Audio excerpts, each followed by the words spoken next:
मेरी दुनिया के नाज़रीन खुश आमदीद। आज हम आपको खूनी बवासीर का इलाज ऐसी फल और सब्जियों से करना बताएंगे कि आप हैरान रह जाएंगे, और कुछ ऐसी एहतियाती तदाबीर भी बताएंगे जो आपके लिए बहुत फायदेमंद होंगी। ताज़ा और खुश्क अंजीर दोनों सूरतों में जलाबावर है। इसके बारीक बीज भी अंतड़ियों को मुतहर्रिक करके रुका हुआ फुजला खारिज करते हैं। 1 या 2 कच्चे आम जिनकी गुठली अभी पूरी तरह ना बनी हो, नमक और शहद के साथ खाना मौसर इलाज है।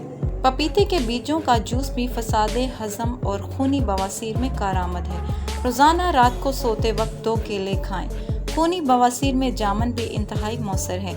जब मौसम हो तो नमक के साथ रोजाना सुबह 1 पाव से आधा किलो खाएं। जब तक दस्तयाब हों खूब खाएं। अगर हर साल जामन का इस्तेमाल किया जाए तो उम्र भर खूनी बवासीर से तहफ़्फ़ुज़ रहता है। शहद के साथ ताज़ा जामन का इस्तेमाल मुफीद है। ताज़ा अदरक का पानी आधा चम्मच, पुदीने और लीमू का रस 1-1 चम्मच और शहद 1 चम्मच मिलाकर पिएं। ये मशरूब दिन में 3 बार छोटे छोटे घूंट से पिएं। इसी तरह चकंदर का जुशांदा रोजाना रात को 1 गिलास पीना बहुत मुफीद है। इसबगोल की गूंद कब्ज रफा करती है। इसके बाकी अज्जा सोजन, सोजिश, अल्सर खत्म करते हैं और अंतड़ियों को सेहतमंद बनाते हैं। इसबगोल की ये दोहरी तासीर बवासीर से निजात हासिल करने में मददगार है।